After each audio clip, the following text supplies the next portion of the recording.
इस कार्यक्रम के पुण्यार्जक हैं राजगुरु ज्योतिष चमत्कारी विश्वविख्यात पवन जी शास्त्री। समस्या कैसी भी हो, समस्याओं का समाधान एक ही बार में, 100% गारंटी से निवारण। फैमिली प्रॉब्लम, व्यापार बिजनेस में नुकसान, सगाई शादी में रुकावट, फंसे हुए पैसे, डिवोर्स समस्या एवं अन्य समस्याओं के समाधान के लिए एक बार कॉल अवश्य करें। Mobile number 8209931336 9737202129।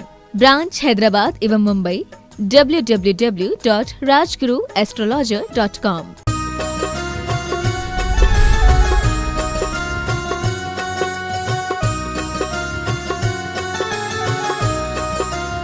बोलिए देवादिदेव श्री 1008 आदिनाथ भगवान की, चैतन्य चमत्कारी चंदा प्रभु भगवान की, बोलिए भगवान पार्श्वनाथ स्वामी की, शासन नायक भगवान महावीर स्वामी की, आचार्य भगवंत गुरुदेव श्री 108 विद्यासागर जी महामुनिराज की, सूर्य पुंज पूज्य पाद अवेक्षण ज्ञान उपयोगी मुनिवर श्री 108 प्रमाण सागर जी महाराज की, मनोज्ञ मुनि संघ की। गुणायतन परिवार आप सभी का हार्दिक अभिनंदन करता है। आज हम सभी लोग सम्मेद शिखर की इस तलहटी में गुणायतन तीर्थ के इस परिसर में मुनिवर श्री 108 प्रमाण सागर जी महाराज श्री की सन्निधि में यहाँ पर बैठे हुए हैं।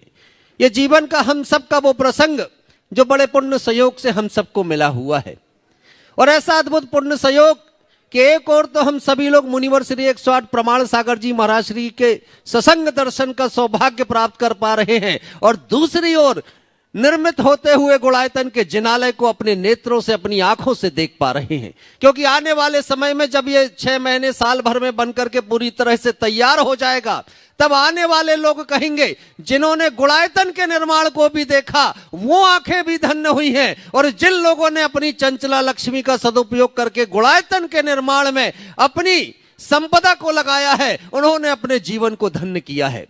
आज मनीषा जी हमारे बीच कोलंबस यूएसए से आई हुई हैं। जब ये गुणायतन तीर्थ के इस परिसर को देख रही थी और देखते देखते उन्होंने एक बात कही कि अविश्वसनीय। वहां पहुंच करके मैंने पूछा कि अविश्वसनीय जैसा इसमें क्या दिखाई दे रहा है गुणायतन में? बोले मैंने कोलंबस यूएसए में रह करके कभी कल्पना भी नहीं की थी कि भारतवर्ष में स्वर्ग जैसी कल्पना को साकार करता हुआ कोई जिनालय मुझे देखने को मिलेगा। पाषाण पर उत्कीर्ण वो नक्काशी जो सहसा ही हम सारे लोग को आकर्षित कर लिया करती है। इस जिनालय को चारों ओर से किसी भी कोने से आप देख लेना, जिस भी नक्काशी को देखोगे, जिनालय के जिस छोर को भी देखोगी, आपकी आंखें थम नहीं पाएंगी, बस यही कहेंगी कि ऐसा अद्भुत जिनालय हम सारे लोगों ने अपनी आंखों से शायद ही कभी देखा होगा। ऐसे जिनालय के निर्माण के लिए आचार्य भगवंत विद्यासागर जी महामुनिराज का आशीर्वाद मिला। मुनिवर श्री 108 प्रमाण सागर जी महाराज श्री की प्रेरणा मिली, तब कहीं जाकर के इस विश्व की मानव समाज के लिए यह अद्भुत उपलब्धि आप सबको प्राप्त होने जा रही है। इस जिनालय के निर्माण में जिन लोगों ने भी अपना अर्थदान दिया, सबसे पहले तो हम सारे लोग शब्दों के माध्यम से उनका अभिनंदन करते हैं। और आज की तिथि में भी जो लोग गुणायतन से जुड़ने जा रहे हैं, उन्हें तो अभी हम मंच पर आमंत्रित करके उन्हें भी सम्मानित करेंगे। गुणायतन तो हम सबको दिखाई दे रहा है, लेकिन गुणायतन के साथ एक और बड़ी उपलब्धि जो मुझे लगता है इस पूरे विश्व में जैन समाज के भीतर कहीं और दिखाई भी नहीं देखी, और आज तक की तिथि तक मुझे लगता है कि वो उपलब्धि हम सब लोगों के बीच कहीं भी नहीं है। एक अनुभव केंद्र हम सभी के बीच उद्घाटित होने जा रहा है। आधुनिक तकनीक से बना हुआ 4D पर एक ऐसा अनुभव केंद्र जिसमें जैन शास्त्रों में वर्णित 14 गुण स्थानों की व्याख्या को ऐसे व्याख्यायित किया जाएगा कि हम सारे लोग जब देखेंगे तो उस पूरी की पूरी 120 मिनट की उस पूरी फिल्म को और उस डॉक्यूमेंट्री को देखने के बाद, और साथ ही साथ 4D एनिमेशन के माध्यम से हमें जो कुछ वहां पर दिखाई देगा, उन क्षणों में आप सभी को यह लगेगा कि आप उस परिसर में बैठ करके अपने आसपास अपने साथ ही सब कुछ घटित होता हुआ देख रहे हैं। आप ये सारी चीजें वहां पर देखेंगे कि भगवान का मोक्ष गमन कैसे हुआ, भगवान का समुसरण लगा तो कैसा लगा। इस अद्भुत कल्पना को आप सारे लोग अपने मन में एक बार सोच करके देखना कि कुछ पलों के लिए आपके मन में ऐसा भाव आ जाए उस पूरे के पूरे दृश्य को देखते हुए, जैसे आप स्वयं उस समूह शरण में बैठे हुए सब कुछ देख रहे हैं। ये 14 गुण स्थानों की व्याख्या को व्याख्यायित करता हुआ अनुभव केंद्र भी आने वाले समय में हम सभी के बीच उद्घाटित होने जा रहा है। ऐसे अद्भुत अनुपमेय और इतने बेजोड़ अनुभव केंद्र के लिए एक बार जोरदार तालियां आप सभी की बजनी चाहिए। और जिनके मानस में यह चिंतन आया कि विश्व मानव समाज को यह उपलब्धि भी मिलना चाहिए, ऐसे मुनिवर श्री 108 प्रमाण सागर जी महाराज जी के चरणों में दोनों हाथ जोड़ करके हम सभी लोग एक साथ नमोस्तु निवेदित करेंगे। और महाराज श्री, हम सारे लोग आपके आशीष के आकांक्षी हैं। आज पूरा भारतवर्ष यहाँ पर दिखाई दे रहा है और भारत के बाहर से भी लोग आए हुए हैं। सभी के अंदर आशीष की आकांक्षा है कि आपका शुभाशीष हम सभी लोगों को मिले। दोनों हाथ ऊपर उठा करके सभी लोग पूज्य मुनि श्री के चरणों में एक साथ नमोस्तु निवेदित करेंगे। नमोस्तु महाराज श्री। और अब उस क्रम को हम सभी लोग प्रारंभ करें। वर्तमान समय के वो भामाशाह है जिन्होंने सिर्फ अपने परिवार के लिए धन संपत्ति नहीं जोड़ी, बल्कि अगर धन संपत्ति जोड़ी तो उसका सदुपयोग गुणायतन के निर्माण के लिए भी किया, अपनी चंचला लक्ष्मी का सदुपयोग किया। ऐसे व्यक्तित्व का अभिनंदन हम सभी लोग करेंगे। मैं एक आग्रह करूंगा, जिन नामों का मैं वाचन कर रहा हूं, अभी सभी लोग अपने स्थान पर खड़े होकर के पूज्य मुनि श्री को नमोस्तु निवेदित करेंगे अपने स्थान से ही, और पूज्य मुनि श्री का शुभाशीष प्राप्त करेंगे। आज गुणायतन से जिन्होंने निर्माण निधि से जुड़ने का संकल्प लिया है, श्रीमती बिमला जैन, माधुरी जैन, आदिश, आयुष मोदी, अपने स्थान पर खड़े होकर पूज्य मुनि श्री को नमोस्तु निवेदित करें। इसी क्रम में श्रीमती मालती जैन, धर्मपत्नी श्री अखिलेश जैन, अमन जैन, खुरई, आप भी अपने स्थान पर खड़े होकर के नमोस्तु निवेदित करें। इसी श्रृंखला में श्रीमती मीना जैन, पत्नी स्वर्गीय सुरेश चंद जैन, निशांत, प्रियंका जैन, अनमोल अक्ष जैन, मुगावली, आपने भी ये सौभाग्य प्राप्त किया है निर्माण निधि से जुड़ने का। और ये श्रृंखला जब आगे बढ़ती है तो जाती है हजारीबाग तक, और हजारीबाग के श्री दिलीप कुमार जी अजमेरा, स्वर्गीय श्रीमती रेणु जैन, अनीसा अजमेरा, मानवी नीति अजमेरा, हजारीबाग, आप भी निर्माण निधि से जुड़ रहे हैं। अपने स्थान पर खड़े होकर के नमोस्तु निवेदित करें। नागपुर का एक ऐसा परिवार जो धर्मनिष्ठ परिवार है, धर्मचंद जी जैन, हुकुमचंद जी जैन साहिब, आप भी आज निर्माण निधि से जुड़े हैं। मुनि श्री के चरणों में नमोस्तु निवेदित करेंगे। श्रीमती सुलोचना जैन, श्री जयप्रकाश जैन, भारतवर्ष की राजधानी दिल्ली में आप निवास करते हैं, आप भी अपने स्थान से नमोस्तु निवेदित करें।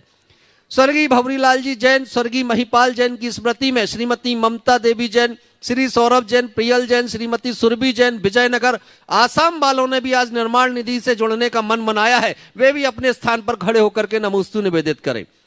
अभिषेक जैन, प्रिया जैन, प्रक्षाल जैन, उदयपुर और प्रवासी हैदराबाद, आपका भी भाव हुआ है निर्माण निधि से जुड़ने का, अपने स्थान पर खड़े हो और नमोस्तु निवेदित करें। स्वर्गीय सूरजमल जी जैन, सूरजमल जी वैद्य, स्वर्गीय कमलाबाई वैद्य, श्री सुशील कुमार जी जैन वैद्य, श्रीमती कांता जैन वैद्य, अक्षय नीलम जैन वैद्य, इंदौर का यह परिवार है, आप भी निर्माण निधि से जुड़ने जा रहे हैं।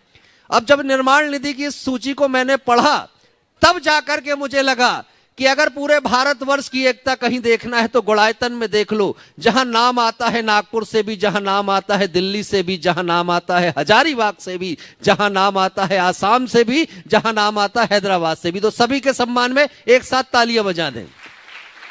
और स्वर्ण दान का संकल्प जिन लोगों ने लिया, उन नामों की सूची भी हमारे पास है। श्री निर्मल कुमार जी, प्रेमलता जी छावड़ा, सूरत प्रवासी, सीकर राजस्थान वालों ने गुणायतन के लिए स्वर्ण दान का संकल्प लिया है। तालियां आपकी बजती रहे सभी के सम्मान में। श्रीमती बिमला देवी जैन, चौपरण, हजारीबाग, आपने भी स्वर्ण दान का संकल्प लिया है। जितने भी दानदाता हमारे हैं सभी के सम्मान में तालियां बजा करके आप सभी लोग अभिनंदन करें। और अब उन्हें निमंत्रित करूंगा मंच पे जो निर्माण मित्र बनने जा रहे हैं।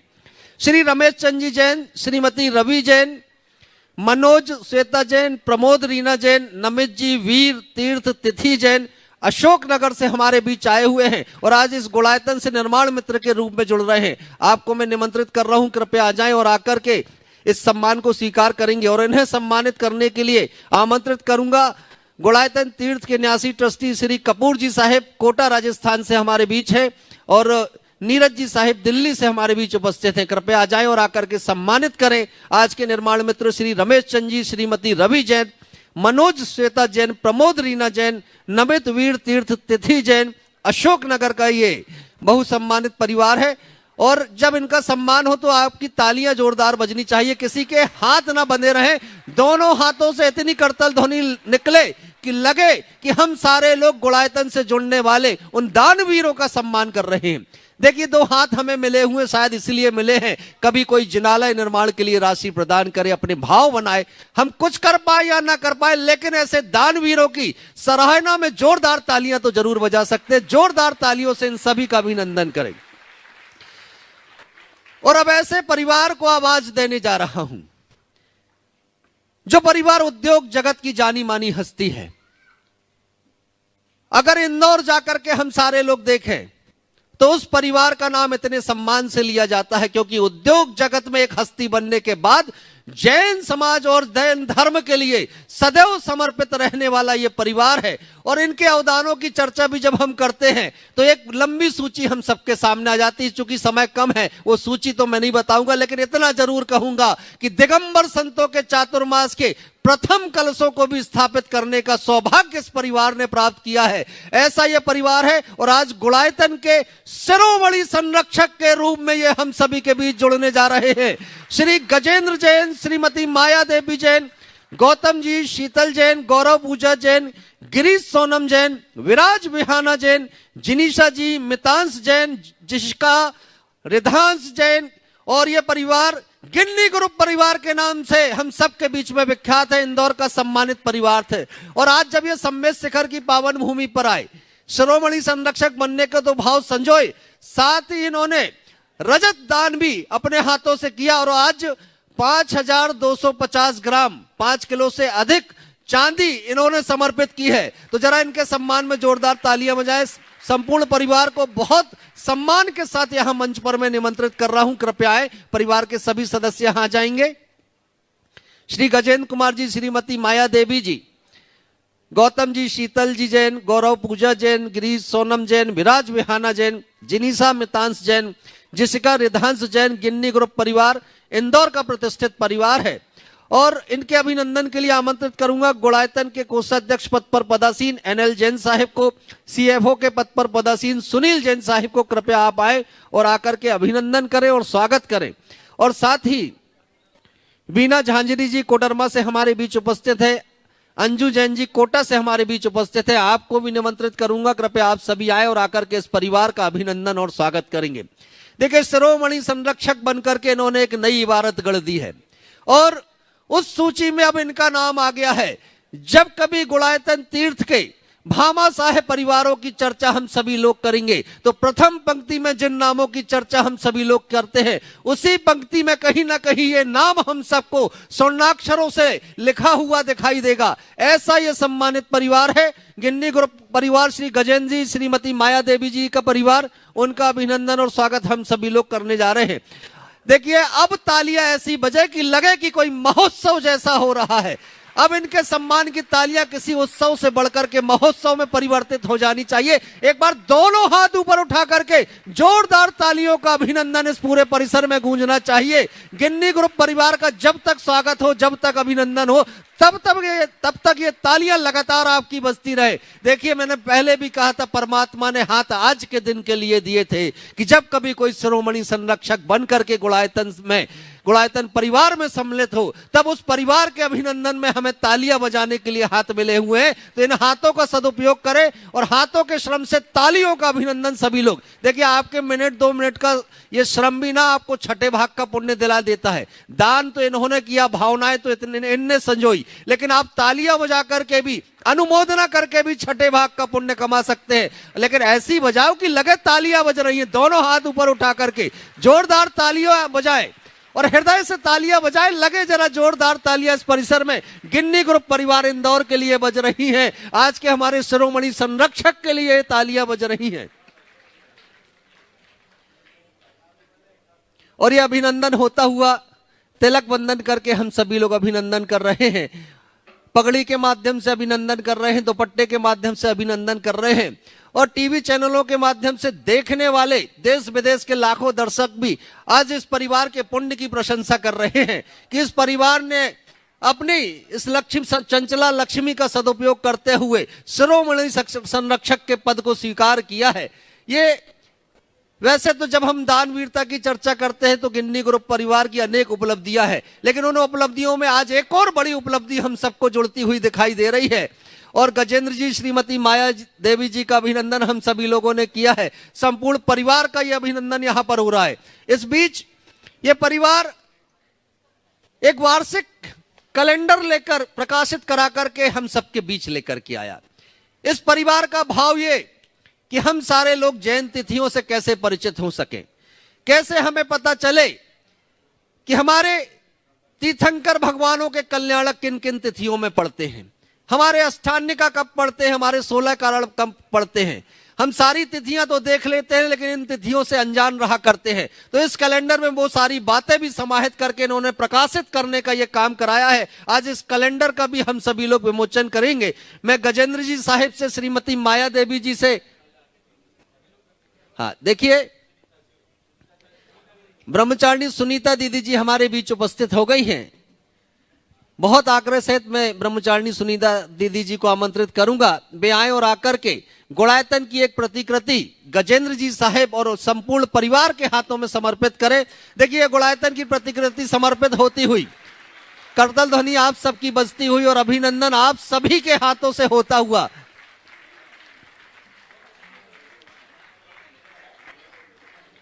अद्भुत यह प्रतिकृति है। जब इसकी प्रतिकृति को देखे तो हमारा मन आनंदित हो जाया करता है। जब प्रतिकृति को देखने में इतना आनंद आ रहा है तो गुणायतन को जब हम समीप से जाकर के देखते होंगे तब कितने हम आनंदित हो जाया करते होंगे, यह कल्पना तो आप सारे लोग स्वयं कर सकते हैं। मैं एक आग्रह सभी लोगों से करूंगा कि गुणायतन तक आप सभी लोग चल करके आए हैं, अब उस गुणायतन के जिनालय को अंदर जाकर के एक बार सारे लोग जरूर देखना और देखना कि कैसे पाषाण पर नक्काशी करके अद्वितीय शिल्पांकन करते हुए इस जिनालय को निर्मित किया जा रहा है। जब यह जिनालय हम सबके बीच पंचकल्याणक के पश्चात दर्शन के लिए होगा तब मैं ये मानता हूं पूरे विश्व का हर जैन व्यक्ति एक ना एक बार गुणायतन आकर के भगवान जिनेंद्र के दर्शन अवश्य करेगा। ये हम सब के भाव बनेंगे कि अगर सम्मेद शिखर जाए तो गुणायतन के दर्शन किए बिना हम सारे लोग लौट करके ना आए। ऐसा अद्भुत और अकल्पनीय ये गुणायतन बन रहा है और हम सबके बीच ये कैलेंडर अब विमोचित होता हुआ, जिस कैलेंडर की चर्चा आप सभी से मैंने की थी, और जब कैलेंडर का विमोचन हो तो ये कैलेंडर तो हर घर के लिए उपयोगी है और जिन्हें लगता हो उनके घर के लिए उपयोगी है तो वो सारे लोग तालियां जरूर बजा देना।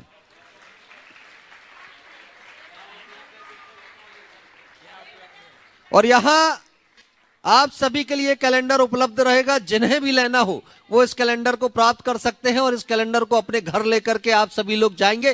पूरा एक साल सन 2024 तक ये आपका साथ देगा। ये कैलेंडर पूज्य मुनि श्री को समर्पित करते हुए कैलेंडर की एक प्रति श्री गजेंद्र जी साहिब, श्रीमती माया देवी जी और संपूर्ण गिन्नी ग्रुप परिवार।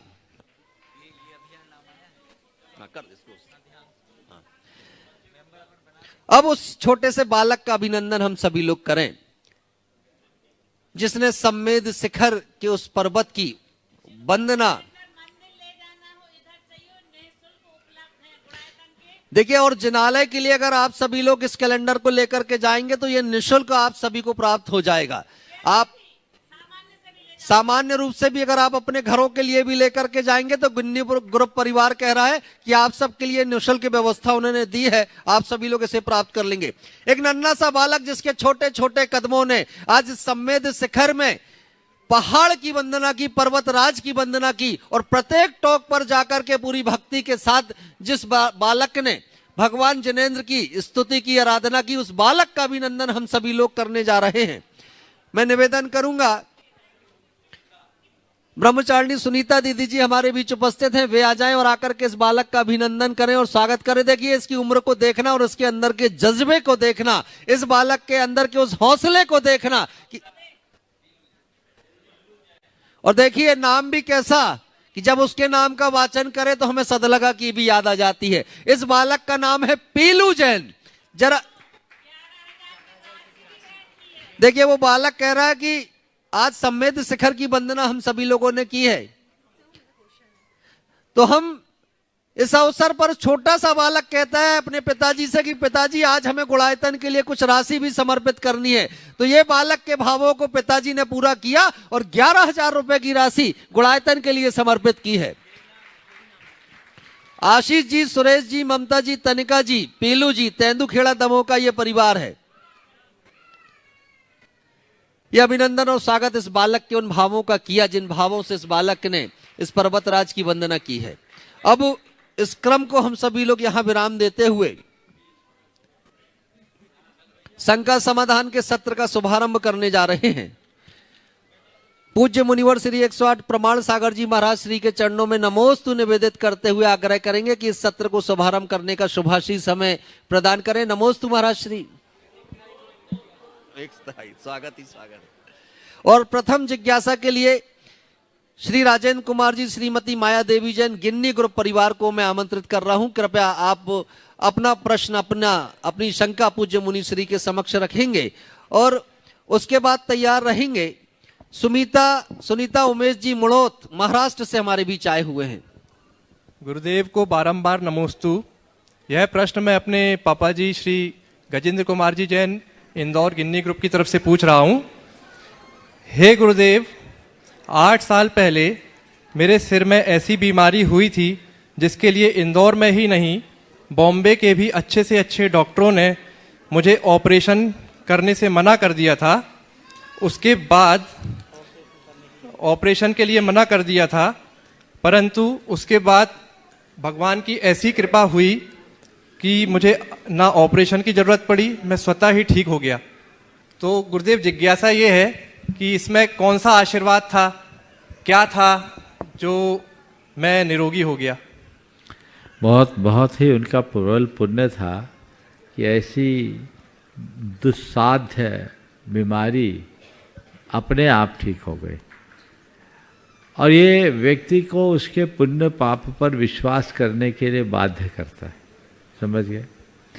मेरे संपर्क में एक डॉक्टर जो खुद एक पैथोलॉजिस्ट थे, वो पहले बड़े नास्तिक थे, बाद में विशुद्ध धार्मिक बन गए। एक दिन चर्चा में उन्होंने कहा, महाराज मेरी बीमारी ने मुझे नास्तिक से आस्तिक बना दिया। मैंने पूछा मामला क्या है?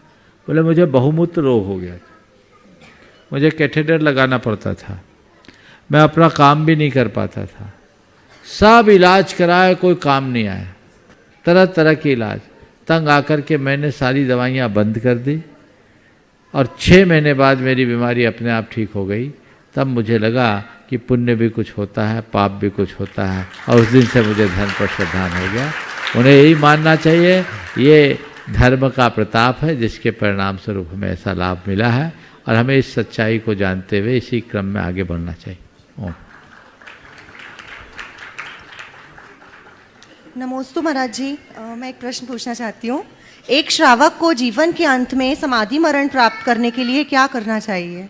अपने जीवन के अंत में समाधि मरण प्राप्त करने के लिए जीवन भर उसकी साधना करनी चाहिए, रोज उसकी भावना भानी चाहिए, और जो साधना की क्रमिक तैयारी है वो तैयारी करनी चाहिए।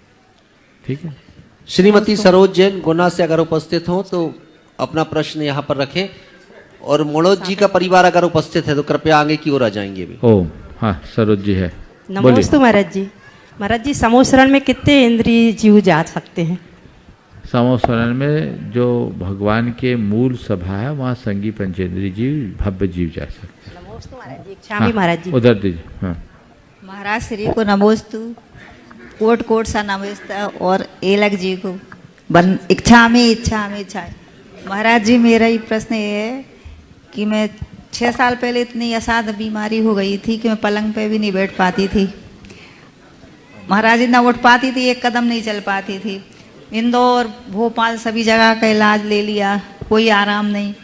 डॉक्टर ने बोला ऑपरेशन होगा महाराज जी, लेकिन फिर मैंने भावना युग शुरू किया तो मैं इतना आराम हुआ कि इस बार मैंने शिखर जी की यात्रा पैदल कर ली महाराज। वंदना। 4 साल पहले भी आई थी महाराज जी, तो मैं नीचे तलहटी में से ही मतलब चली गई थी।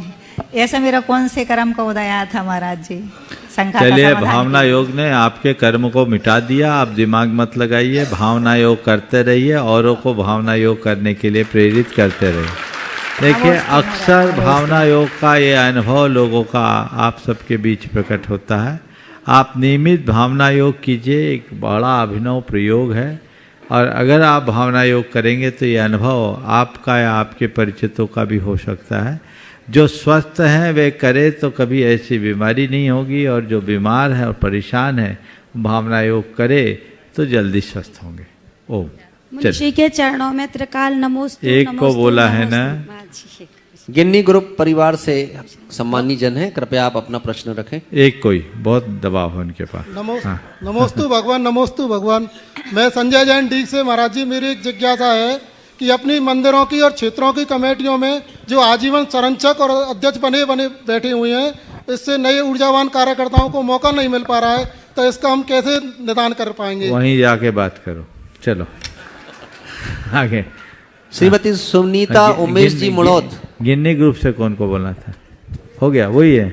अच्छा, श्रीमती सुनीता उमेश जी मुड़ौत अगर उपस्थित हो तो शीघ्रता से। हाँ है ना, मथेन वंदामी महाराज साहब।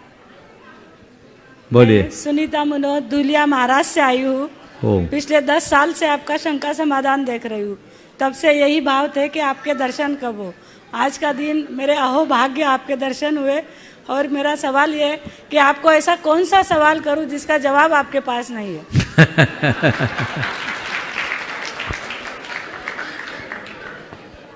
आपने एक ऐसा सवाल किया है जिसका जवाब भी मुझे देना पड़ेगा। आपने ऐसा पूछा है कि ऐसा कौन सा सवाल करूं कि जिसका जवाब मेरे पास ना हो, है ना? तो अगर आप मुझसे यदि ऐसा सवाल करते कि महाराज जी इस दुनिया से आप कब जाओगे, तो मेरे पास कोई जवाब नहीं हो। ये कतई नहीं हो सकता महाराज साहब। इसका मेरे पास कोई जवाब नहीं है। आने का डेट निश्चित है, जाने का निश्चित नहीं है, इसलिए इसका कोई जवाब नहीं। महाराज साहब ये नहीं पूछूंगी। आज हमारे सोने बीच से भी महंगा मेरा दिन है। हाँ? ये सोने से भी महंगा आज का मेरा दिन है। बहुत जो सुंदर। 10 साल बाद आपके दर्शन हुए। बहुत बढ़िया। मथेन वंदामी महाराज साहब। हमारे बीच में मनीषा जैन जी यूएसए कोलंबस से उपस्थित हैं, और साथ ही प्रिया जैन छुक्केटी कर्नाटक से आई हुई हैं। अपना प्रश्न यहाँ पर पूज्य मुनि श्री के समक्ष रखें। नमोस्तु महाराज जी। सभी चुल्लक महाराज जी के चरणों में इच्छा में। महाराज जी, मेरी ननंद है जो मनीषा लिंगड़े, जो यूएस से आई हैं कोलंबस से। वो पहली बार गुनायतन और पर्वतराज की वंदना के लिए आई। कल वे वंदना करने के लिए हम सभी जा रहे हैं। आपका आशीर्वाद चाहिए महाराज जी। और मेरा प्रश्न है महाराज जी, उनका सवाल है कि आपका? एक भावना योग का प्रसंग है, एक सवाल है महाराज। चलो आप प्रसंग सुनाओ, वो सवाल करेगी। महाराज जी, जब कोरोना का पीरियड में 2021 में हमने यहाँ पर 24 मंडली विधान था, तभी हमने सिद्ध मंडल लिया था। तभी यहाँ से ही हमने भावना भाग्य गए थे हम कर्नाटक से, कि कर्नाटक में भी हम ये सिद्ध चक्र विधान संस्कृत में करना चाहते थे। मेरी सासू माँ की ये बहुत प्रबल इच्छा थी और हुक्केरी के लोगों की भी इच्छा थी महाराज जी। तो मैं नियमित रूप से भावना योग करती हूँ रोज़, और एक संकल्प लिया था कि ये सिद्ध चक्र विधान संस्कृत में ही होना चाहिए आपके आशीर्वाद से, जो अक्षय भैया के सानिध्य में हुआ महाराज जी।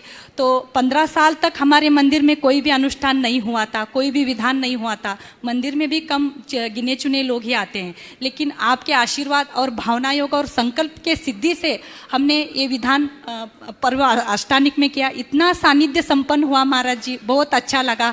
और दान भी आया, प्रतिदिन लोग अभिषेक के लिए आने लगे, मंदिर आने लगे, सब कुछ बहुत अच्छे से चल रहा है महाराज जी। यही भावना योग का प्रभाव है और संकल्प का प्रभाव है, ये मैं यहाँ इस मंच पे कहना चाहती हूँ महाराज जी।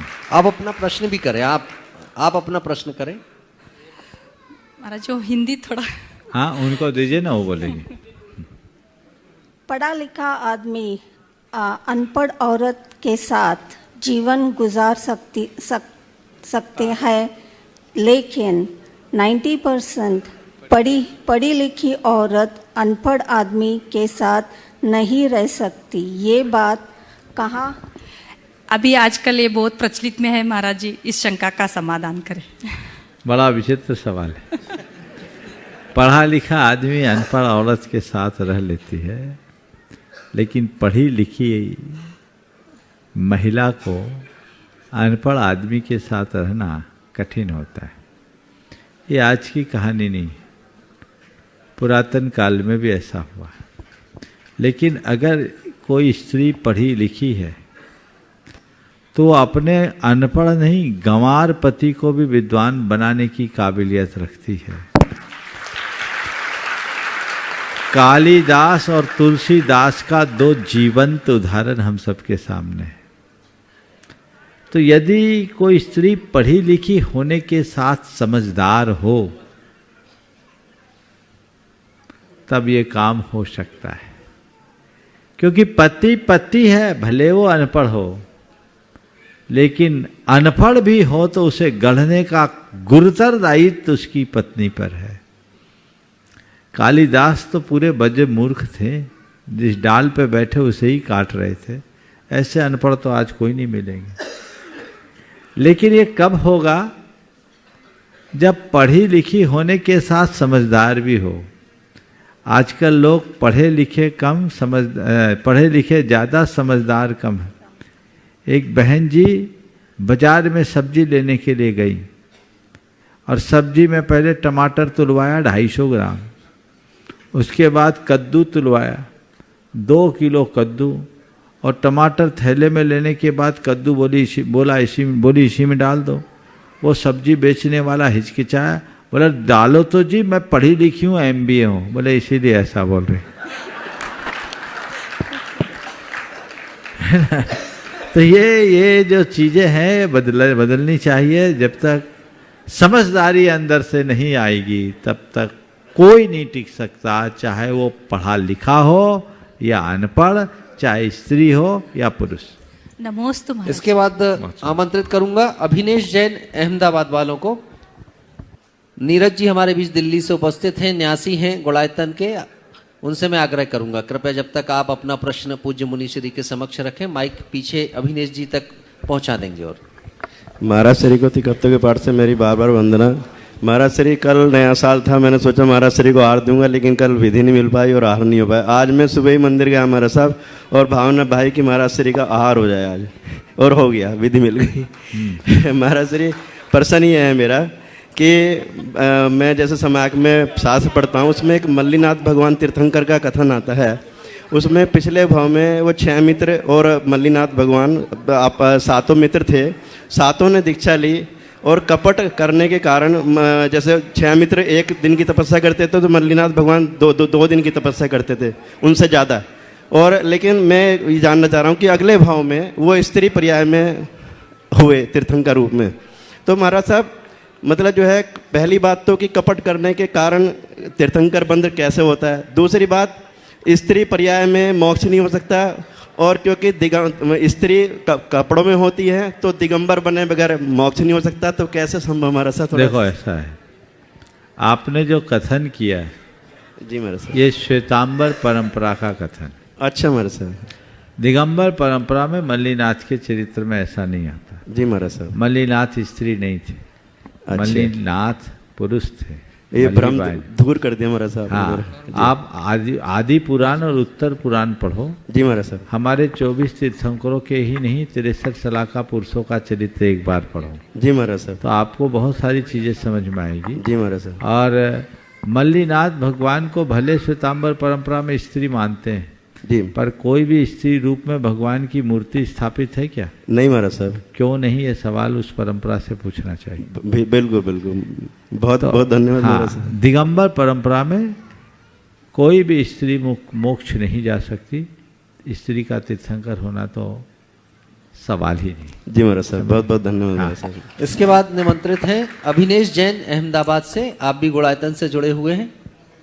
हे गुरु महाराज, मेरे और मेरे परिवार से कोट कोट नमोस्तु।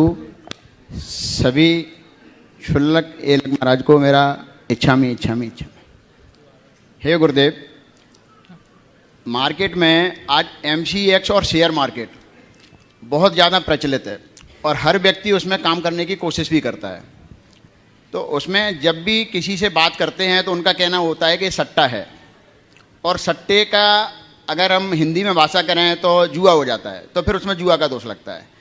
और कई लोगों का कहना ऐसा है कि इसको अगर हम एनालिसिस करके या उसमें ऊपर नीचे भाव मतलब अपनी समझदारी से अगर बिजनेस के तौर पर उसको काम करें तो हमें करना चाहिए या नहीं करना चाहिए? देखो, शेयर बाजार के संदर्भ में मैंने जितना जाना और समझा है उसके हिसाब से मैं कहूँगा यह एक व्यवसाय भी है और यह एक सट्टा भी है। यदि व्यक्ति व्यवसाय के हिसाब से करे तो व्यवसाय है, पर फ्यूचर फाटका का कार्यक्रम करे तो ये सट्टा है। तो जो भी शेयर बाजार का काम करते हैं उनको एक प्रकार के इन्वेस्टमेंट के पर्पस से काम करना चाहिए। इन्वेस्टमेंट में आपने लिया, रख के छोड़ दिया, सरप्लस पैसा इन्वेस्ट किया, किसी कंपनी में आपने अपनी प्रतिभागिता रख दी, उसके प्रतिभागी बन गए और जो उसका लाभांश हुआ वो आपके लिए उपयोग में आता रहा। उसके जो भी एप्रिसिएशंस है अथवा डिविडेंड है वो आपके लाभ का होगा। डिलीवरी वेस्ट व्यापार अगर किया जाए तो अच्छा है, लेकिन इसमें कुछ सावधानियां अपेक्षित है, जैसे कि उस कंपनी का प्रोडक्ट हिंसा नहीं होना चाहिए, हिंसक नहीं होनी चाहिए, कंपनी साफ सुथरी होनी चाहिए। जिसके व्यवसाय में हिंसा है, यदि उसमें आप निवेश करते हैं तो आप हिंसा के भागीदार होंगे। इसमें जो फ्यूचर फाटका आदि करते हैं वो स्पष्टतया जुआ है, वो सट्टा है, जिससे व्यक्ति को हमेशा सशंकित रहना पड़ता है। शेयर बाजार के व्यापार में व्यक्ति को हमेशा डर और लालच बना रहता है, जो रात की नींद आराम करता है। मैं अक्सर इसकी समीक्षा एक वाक्य में करता हूँ, जिस व्यापार में माल खरीदने के बाद दाम घटे और बेच देने के बाद बढ़े, उसका नाम शेयर बाजार। खरीदने के बाद दाम घट जाए और बेच देने के बाद दाम बढ़ जाए, यानी खरीदने में भी रुलाए और बेचने में भी रुलाए, वो शेयर बाजार। तो ये सब चीज़ें सावधानी से रखनी चाहिए। कमोडिटी का जो व्यापार है वो तो विशुद्धतया इसी तरीके से चलता है।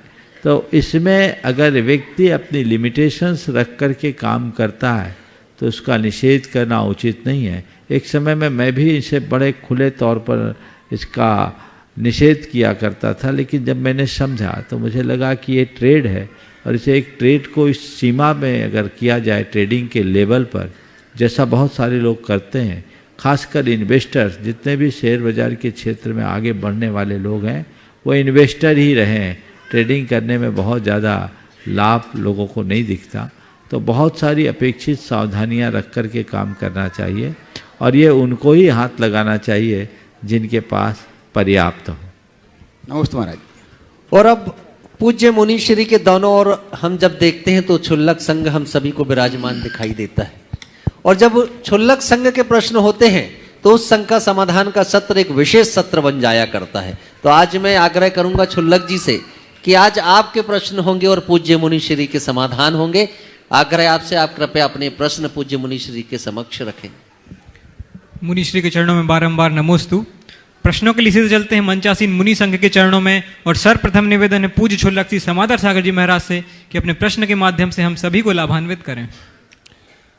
महाराज जी के चरणों में नमोस्तु नमोस्तु नमोस्तु। महाराज, जन्म सबका होता है और साथ में मरण भी होता है। तो जन्म, किसी का जन्म हो तो दुख में हो तो वो सुख को किस प्रकार से जाने, किसी का मरण हो तो वो दुख को सुख में किस प्रकार समझे, इस बात को महाराज जी, जिससे कि जीवन हरा भरा बना रहे। और देखिए, नमस्ते अच्छा सवाल किया। आज महाराज का भौतिक जन्मदिन भी है। आज आपके 50 वसंत पूरे हुए। आपने कहा जन्म के सुख में दुख का अनुभव कैसे हो और मरण के दुख में सुख की अनुभूति कैसे हो। देखो, जन्म के सुख में दुख का अनुभव उन्हें होता है जो जन्म के कष्टों को याद रखते हैं और जन्म को केवल माँ के पेट से बाहर निकलने तक सीमित न मानकर इस संसार को ही अपना जन्म मानते हैं और संसारिक कष्टों के हेतु का मूल इस जन्म को मानते हैं, उन्हें जन्म दुख दिखता है। और मरण को यदि अपने देह परिवर्तन की एक क्रिया के रूप में स्वीकार करते हैं तो मरण भी एक महोत्सव बन जाता है। तो ये दोनों चीज़ें इस दृष्टि से देखी जा सकती हैं। निवेदन है पूज्य छोलक्षी चिद्दूप सागर जी महाराज से कि हमारी ज्ञान वृद्धि हेतु अपना प्रश्न प्रेषित करें। पूज्य मुनिवर के चरणों कोटि कोटि नमोस्तु। महाराज जी, जैसे कोई जनेतर है उसे तत्व का ज्ञान नहीं है, 7 तत्व का ज्ञान नहीं है, लेकिन वो कहता है कि संसार में दुख है, ये निश्चित है, और दुख से मुक्ति का मार्ग आप कहते हैं, तो दुख से मुक्ति का मार्ग जैन धर्म के अनुसार उसे किस तरह से बताया जाए? देखिए, जो भी जीव है अगर सच्चे अर्थों में चतुर्गति के दुखों से मुक्त होना चाहता है तो हम उन्हें उनके दुख का जो मूलभूत कारण है मोह और अज्ञान, उससे परिचित कराएं। उन्हें जीवन की वास्तविकता का बोध और भान कराएं। जब उनके मोह और अज्ञान का निवारण होगा तभी वो दुख से मुक्ति का रास्ता अंगीकार कर पाएंगे और जीवन का पथ प्रशस्त करेंगे। सतही बातें बताने की जगह यदि हम तत्व ज्ञान की खुराक दें तो उनके जीवन में व्यापक बदलाव घटित हो सकता है। इसके बाद प्रश्न लेकर उपस्थित हों सुलोचना जैन जी, और फिर निमंत्रित करूंगा अनिमेश जी गोमिया से हमारे बीच हैं। सुलोचना जैन जी नहीं, चलिए अनिमेश जी हमारे बीच गोमिया से, उनसे मैं आग्रह करूंगा आप अपना प्रश्न पूज्य श्री के समक्ष रखें। महाराज श्री के चरणों में 3 बार नमोस्तु नमोस्तु नमोस्तु, छुल्लक जी के चरणों में 3 बार इच्छामि इच्छामि इच्छामि। महाराज श्री, मेरा प्रश्न ये है कि हम लोगों से इन्फ्लुएंस और प्रभाव बहुत जल्दी हो जाते हैं। जैसे मैं अगर यहाँ रहता हूँ तो दिन भर मंदिर जाता हूँ, मंदिर जाने के लिए सोचना नहीं पड़ता हूँ। वही मैं पढ़ाई करने के लिए कहीं बाहर रहता हूँ तो हम मम्मी बोलते रहती कि मंदिर जा, फिर भी सोचना पड़ता है मंदिर जाऊँ कि नहीं जाऊँ। वहाँ के लोगों से मैं इतना इन्फ्लुएंस हो जाता हूँ कि मेरी पूरी जितनी भी अंदर की पॉजिटिव चीज़ें रहती है सब नेगेटिव में बदल जाती है। तो महाराज उस चीज़ से कैसे बचूँ कि यहाँ पे जैसे कर्म करता हूँ वहाँ पे जाकर भी वैसे ही करूँ? देखो, वातावरण और संगत का असर तो पड़ता है, लेकिन फिर भी उससे बचने के लिए हमारे पास एक रास्ता है, वह है संकल्प। अपनी प्राथमिकताएं तय करो और उसे पूर्ण करने के लिए संकल्पित हो जाओ। यदि अंतर्मन से संकल्पित हो जाओगे तो तुम्हारे लिए कहीं कोई कठिनाई नहीं होगी, तुम्हारे सर्व संकल्प पूरे होंगे और जीवन का रास्ता प्रशस्त होगा। नमोस्तु महाराज। हमारे बीच में मुनिवर श्री निष्पक्ष सागर जी महाराज श्री के गृहस्थ जीवन के परिजन उपस्थित हैं। श्रीमती श्रद्धा अभिषेक जैन पनागर से वे अपना प्रश्न रखेंगे, और उसके बाद तैयार रहे राजस्थान से हमारे बीच आए हुए त्रिलोक जैन साहिब, संपादक दैनिक आधुनिक। मुनिश्री के चरणों में मेरे और मेरे परिवार का 3 बार नमोस्तु। समस्त सुलभ महाराज जी के चरणों में इच्छामि। महाराज श्री, मेरी जिज्ञासा ये है कि सभी माता पिता अपने बेटे में श्रवण कुमार ढूंढते हैं, और माता पिता कहीं कहीं ये देखा जाता है कि माता पिता एक बेटे को से अधिक लगाव रखते हैं और दूसरे बेटे को उपेक्षित करते हैं या उससे कम लगाव रखते हैं, और कहीं कहीं ये देखा जाता है कि बेटे के मन में ये बात रहती है कि पिताजी या माताजी को एक बेटे से अधिक लगाव है और दूसरे बेटे से कम। तो ऐसे में एक बेटा श्रवण कुमार कैसे बने? देखिए, माँ बाप को चाहिए कि अपने बच्चों के प्रति अपक्षपाती बने, पक्षपाती न बने। और बच्चों को चाहिए कि माँ बाप ने हमें जो दिया है उसे देखे, जो औरों को दे रहा उसे न देखे। यदि ऐसा लगता है कि माँ बाप हमारी जगह किसी दूसरे को ज़्यादा चाह रहे हैं तो इसमें थोड़ा पॉजिटिव सोचना चाहिए और ये सोचना चाहिए कि शायद मुझे समर्थ बनाने के लिए उन्हें ज़्यादा चाह रहे हैं, हम इसमें मजबूत बनेंगे। उनको ज़्यादा चाह रहे हैं, हो सकता वो हमसे कमज़ोर हो, उनको उस पर भरोसा ना हो, मुझ पर भरोसा, ऐसा भी हो सकता है। और ये प्रायः होता है माता पिता कमजोर का साथ देते हैं, क्योंकि वो जानते हैं ये समर्थ है, अपना रास्ता खुद बना लेगा। तो यदि किसी परिवार में ऐसे अनेक भाई हैं और माँ बाप का किसी और के प्रति रुझान है, तो मन में इस बात का खेद रखने की जगह कि माँ बाप मेरे साथ पक्षपात कर रहे हैं, इस प्रकार का हर्ष रखना चाहिए कि मेरे माँ बाप मुझे खुले आसमान में उड़ने की आज़ादी दे रहे हैं, मेरे पंखों को मजबूत बना रहे हैं, मैं अब अनंत आसमान में उड़ान भर सकूंगा। और ऐसा एक हुआ भी। एक पिता के 2 बेटे, माँ बाप का छोटे के प्रति अतिरिक्त रुझान, छोटे के कहने पर, उनके उकसावे पर माँ बाप ने बड़े भाई को निकाल दिया घर से, कह दिया गुस्से में कि घर से निकल जाओ। दोनों पति पत्नी ने देखा कि माँ बाप का ऐसा रुख है, तुरंत चरण स्पर्श किया और कहा आशीर्वाद दो, हम आपकी आज्ञा का अक्षर से अनुपालन करेंगे। आपने कहा है हमें घर से जाने का, तो मैं मानता हूँ इसमें भी हमारा निर्माण होगा। हम जा रहे हैं, लेकिन आपसे निवेदन है जब कभी हमारी ज़रूरत हो हमें याद जरूर करना, हम आ जाएंगे। माता पिता का आशीर्वाद लेके दोनों निकले। उस समय जेब में कुल 500 रुपये थे उसके पास। कोई क्षोभ नहीं, कोई शिकायत नहीं, कोई खेद नहीं। उसका एक ही कहना था कि मेरे माँ बाप ने मुझे पढ़ा लिखा कर इंजीनियर बना दिया, पाँव पर खड़ा करने लायक बना दिया, इससे बड़ी बात और क्या होगी। वो 3-4 दिन तक अपने एक मित्र के घर रहा। उसके मित्रों परिचितों से उनका बहुत अच्छा नाता था, बहुत अच्छी गुडविल थी, और उनके साथ मिलकर उसने एक रियल एस्टेट की कंपनी बनाई। ये घटना 2002 की है। कंपनी बनाई, इसके पास पैसा नहीं था, इसके पास अनुभव था। कंपनी बनाकर 2004 से 7 के बीच में जो रियल एस्टेट का बूम उठा, उसमें वो सैकड़ों करोड़ की कंपनी का धारी बन गया, आगे बढ़ गया। और इधर वो गया, पासा पलट गया।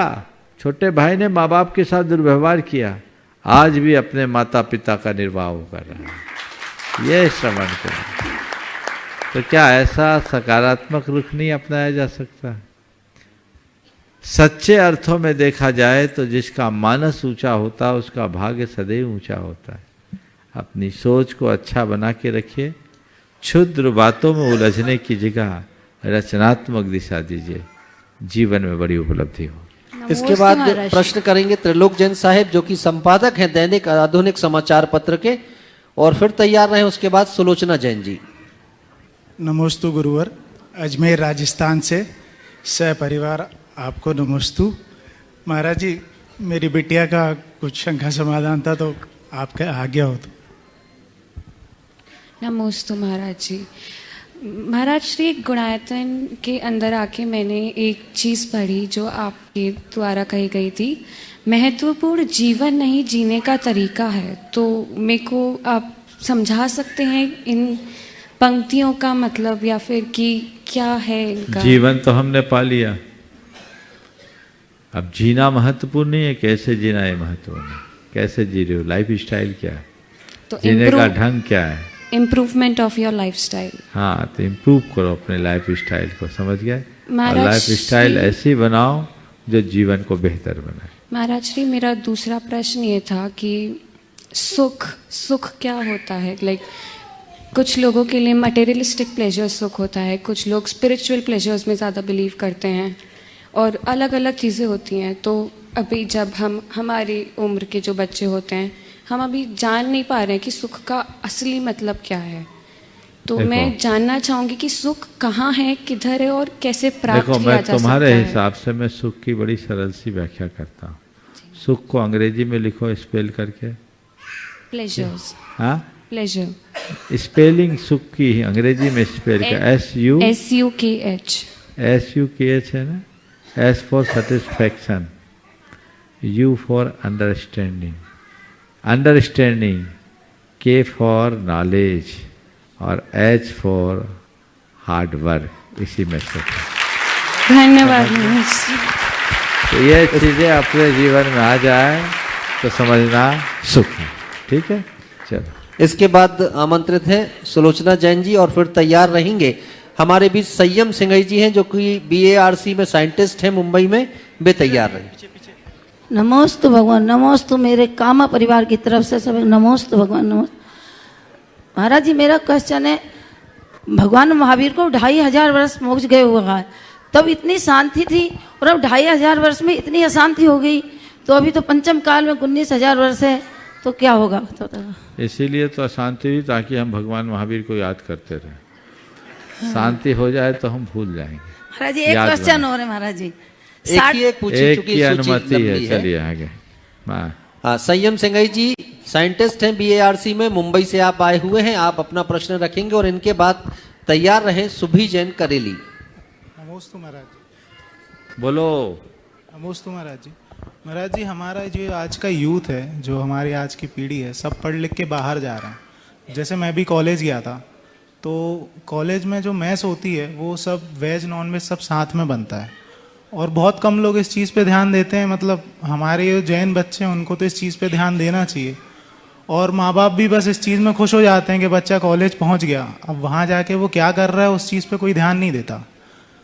और फिर उसके बाद वही नौकरी। मैं तो जब तक स्टूडेंट लाइफ में रहा मैंने टिफ़िन खाया, उसके बाद अब जब जॉब शुरू हुई है मैं खुद बनाने लगा, क्योंकि मुंबई में वो बाई मेरे को मिल नहीं पाई जो सिर्फ प्योर वेज बनाती हूँ। हमारे यहाँ पे मतलब जब 4 दिन छुट्टी के आते हैं मम्मी लोग किचन में भी नहीं जाती और वहाँ पे बाइयाँ एक घर में नॉन वेज बना के आई हैं, आप उनसे बोलो भिंडी बना दो तो उसका कुछ सेंस नहीं लगता। फिर तो इस चीज़ में फिर सबसे बड़ी बात ये जागरूकता का विषय है।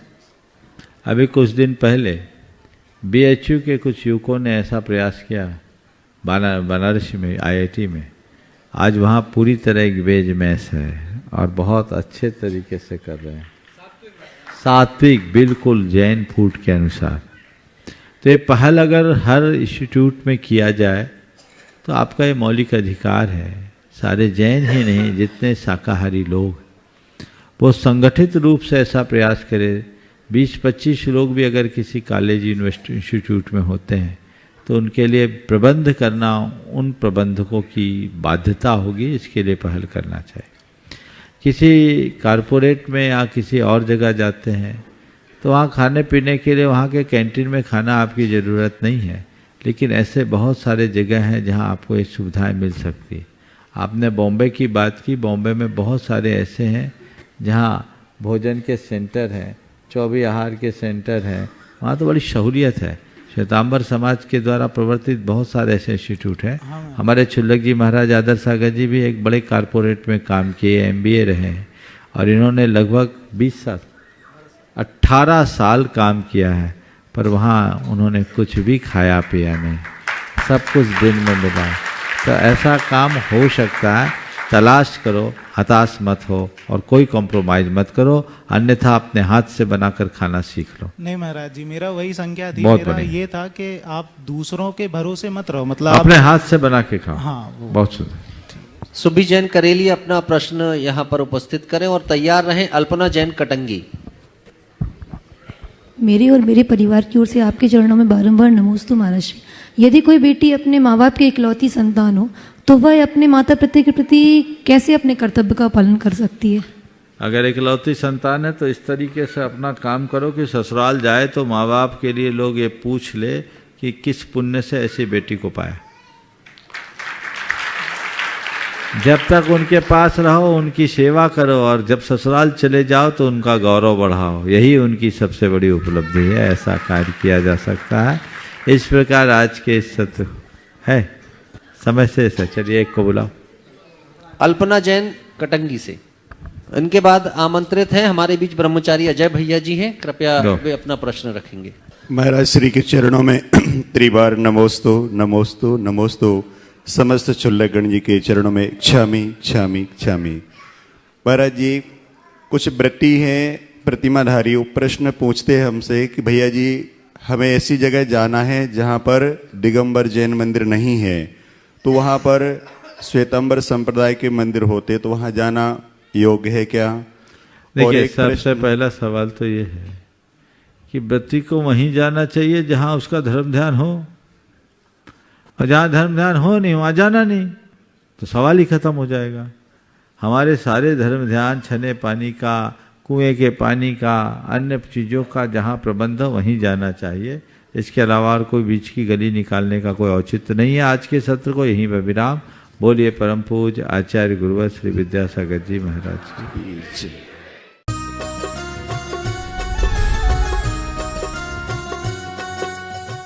इस कार्यक्रम के पुण्यार्चक थे राजगुरु ज्योतिष चमत्कारी विश्वविख्यात पवन जी शास्त्री। समस्या कैसी भी हो, समस्याओं का समाधान एक ही बार में, 100% गारंटी से निवारण। फैमिली प्रॉब्लम, व्यापार बिजनेस में नुकसान, सगाई शादी में रुकावट, फंसे हुए पैसे, डिवोर्स समस्या एवं अन्य समस्याओं के समाधान के लिए एक बार कॉल अवश्य करें। Mobile number 8209931336 9737202129।